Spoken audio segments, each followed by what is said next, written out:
Muy buenas tardes con todos. Sean bienvenidos a Sin Silencio, el podcast en vivos de ETCTV de debate sobre temas algo controversiales. El día de hoy tenemos a 4 televidentes invitados desde sus casas para conocer sus opiniones sobre la religión y el impacto de esta en nuestra sociedad. Noelia, ¿qué nos cuentas sobre la salud en cuanto a la religión? Muy buenas tardes con todos. En base a este tema, he planteado una pregunta, que es ¿por qué las personas religiosas piensan que las mujeres al abortar están cometiendo un asesinato?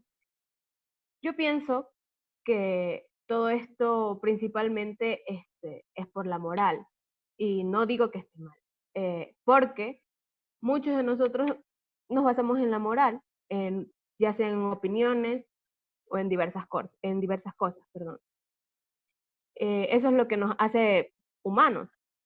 Pero este tema está más relacionado con la medicina y la ciencia en sí.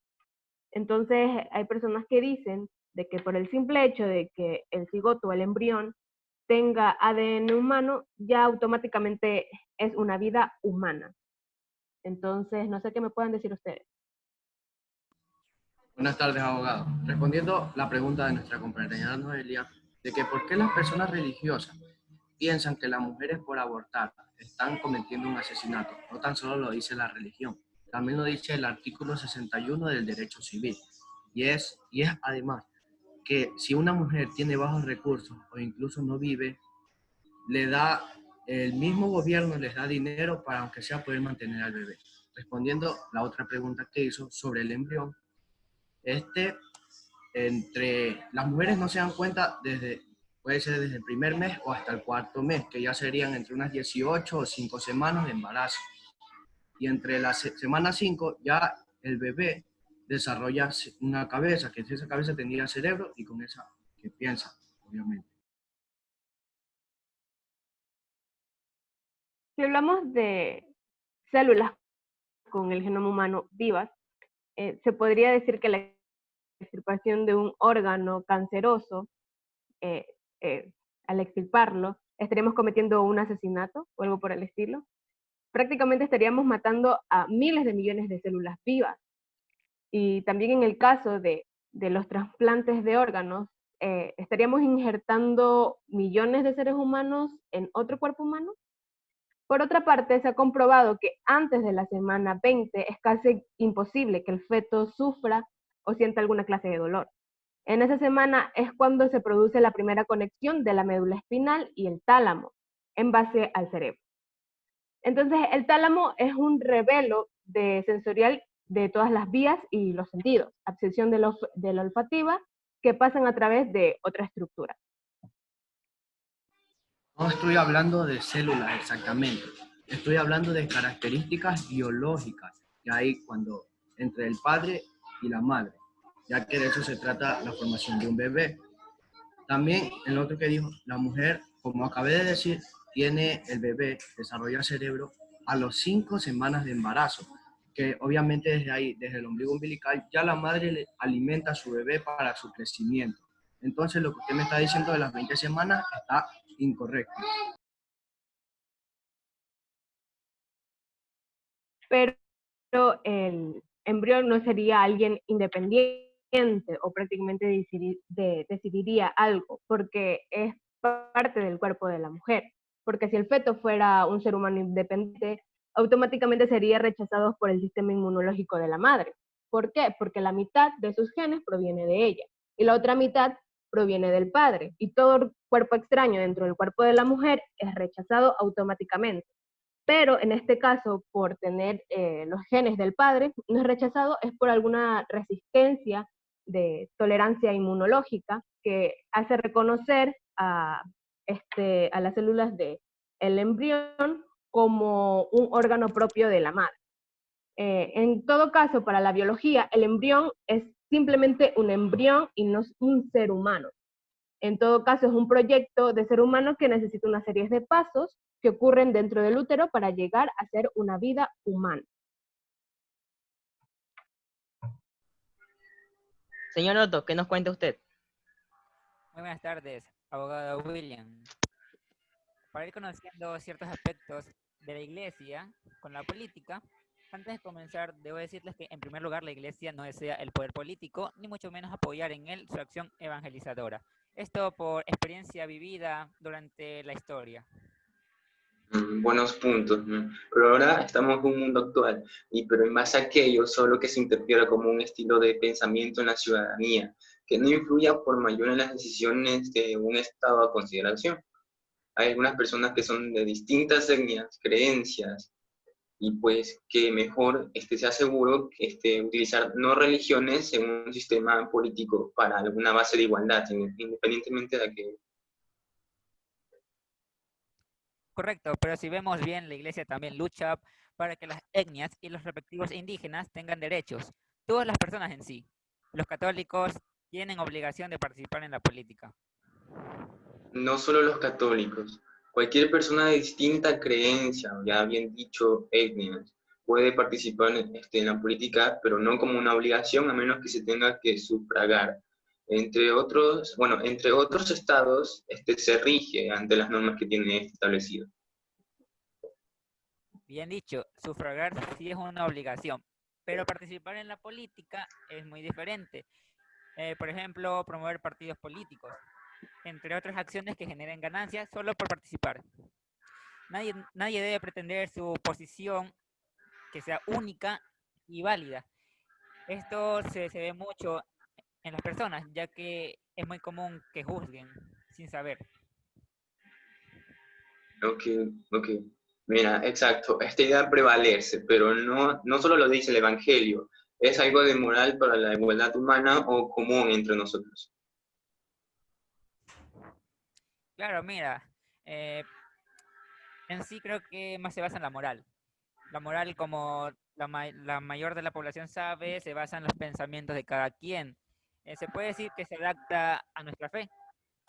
Y por aquello, los católicos no deben aceptar ni incluir en sus doctrinas políticos que quieran implementar ideologías diferentes a la moral.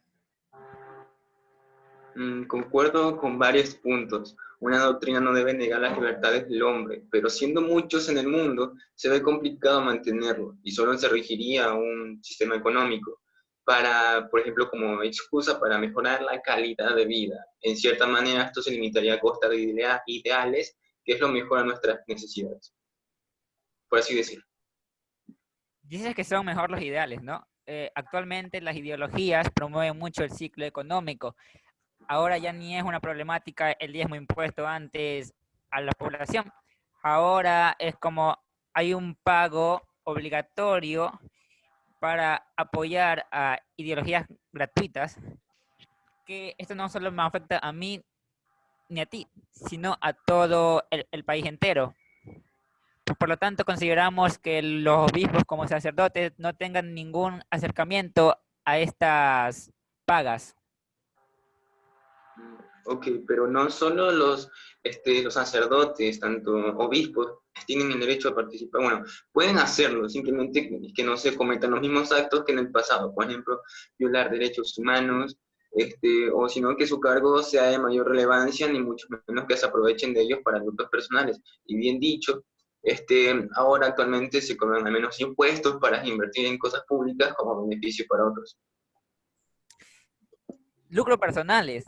¿En qué país vives?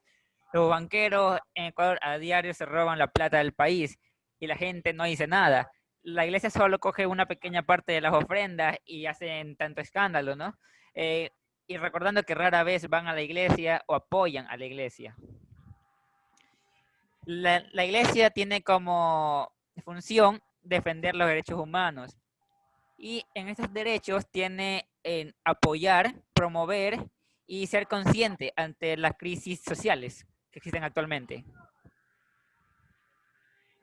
Me está sorprendiendo un poco la iglesia, acepto estos ideales, pero aquello de hacer conciencia crítica en partidos políticos no sea tan relevante. Recordemos que existen diversidad, por ejemplo, en líneas físicas, tanto en pensamientos, lo más seguro es que se utilice ya antes dicho la moral humana, Y pues el formar la conciencia acerca de la política para los creyentes es un tema que yo no me veo involucrado. Depende de la persona, ni mucho menos que esta sea una obligación. Listo. Ahora pongámonos más de cerca, ya no por partidos políticos, sino política en sí. Leyes, artículos, como por ejemplo el Código Orgánico de la Salud, el COS. Este fue aprobado el martes 25 de agosto del 2020 por la Asamblea Nacional. Este se estuvo realizando su primer borrador en el año, si me permite revisar, en el año 2012. Este constituye más de 40 leyes, reformas, decretos relacionados con el sistema sanitario. En mi parecer, abarca muchos puntos y quisiera establecer uno. Por ejemplo, algo que me llama la atención son las emergencias obstétricas, que solo en mi parecer se debería implementar si la vida de la mamá está en riesgo o la del bebé al momento de partir. Así es más seguro salvar una que perder las dos vidas. Listo, de Que esto se basa y significa emergencia obstétrica, pero en el artículo 201 del COS nos indica que este obliga a los médicos a realizar estas operaciones en cualquier ámbito, o sea, sin peligro, sin riesgo o con riesgo. Y se menciona que hay un aborto escondido. esto también para muchos es considerado un crimen. Por ejemplo, en mi parecer, yo no estoy de acuerdo. Si fuera médico, me negaría aún así.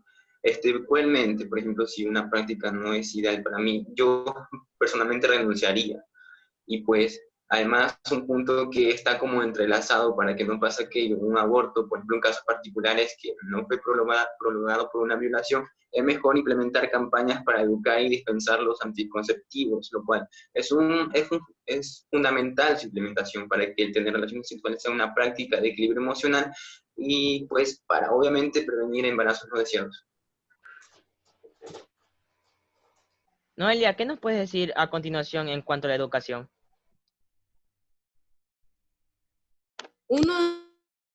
Otro de los temas tabú dentro de estos temas controversiales es la educación sexual. Por lo general en las escuelas y colegios religiosos son un poco más conservadores respecto a este tema. Casi no se lo ejecuta de la manera que debería. Entonces, tampoco se les informa ni se les ni hacen el intento de incitar, prevenir este tipo de embarazos no deseados, enfermedades sexuales, etc. Si me permiten citar lo que dice la Organización Mundial de la Salud. Dice, la tasa mundial de embarazo adolescente se estima del 46 nacimientos por cada 1000 niñas, mientras que las tasas de embarazo adolescentes en América Latina y el Caribe continúan siendo las segundas más altas en el mundo, estimadas el 66,5 de nacimientos por cada 1000 niñas de entre 15 y 19 años. Y son solo superadas por las de África, ojo a esto, por no usar mal los métodos anticonceptivos, mientras que las enfermedades de transmisión sexual crecen entre los más jóvenes. No sé qué me digas tú, Alfonso. Buenas tardes. Lo que tengo que decir es que lo que yo veo incorrecto es que a los chicos se les enseñe sobre la práctica anal. Que eso sea heterosexual o un LGTB está súper que mal. Otro punto es sobre los anticonceptivos que generan infertilización, es decir, a los anticonceptivos usados que son las pastillas. Los condones, eso está bien usarlos. Además, la iglesia lo que siempre apoya es no tener relaciones sexuales hasta que estén casados. Y además, siempre se sabe que nosotros los jóvenes somos muy inmaduros. Y esto nos incita a tener relaciones. Y cualquier inmadurez podemos dejar a una chica embarazada. Y aunque ya todas las leyes nos amparan si nosotros somos pobres, es lo mismo. Podemos hacer una mala persona de nosotros. No es mala persona, sino que no podemos seguir con nuestros estudios y tenemos que trabajar ya para que nuestros hijos tengan un mejor futuro.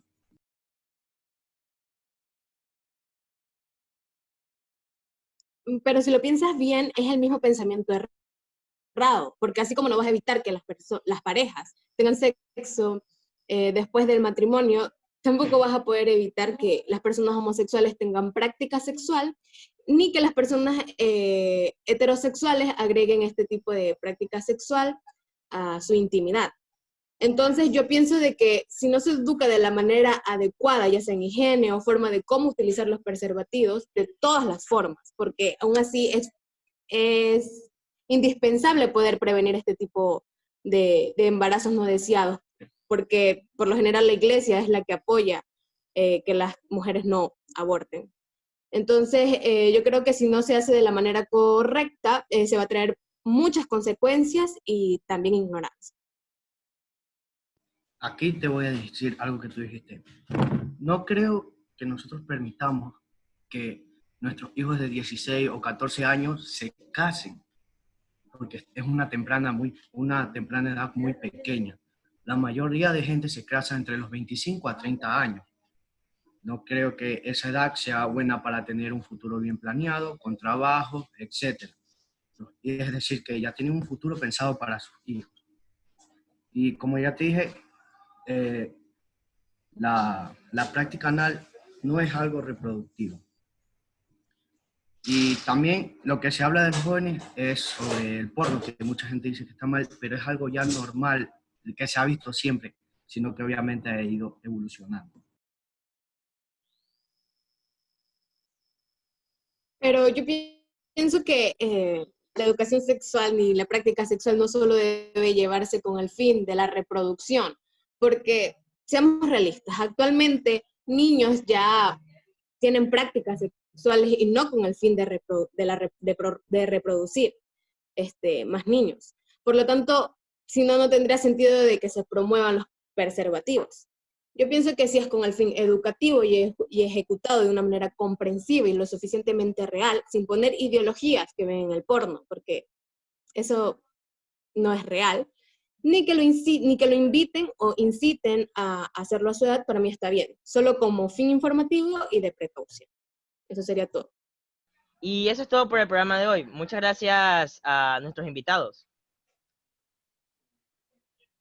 Muchas gracias a usted, abogado, por la invitación. Que tengan una buena tarde.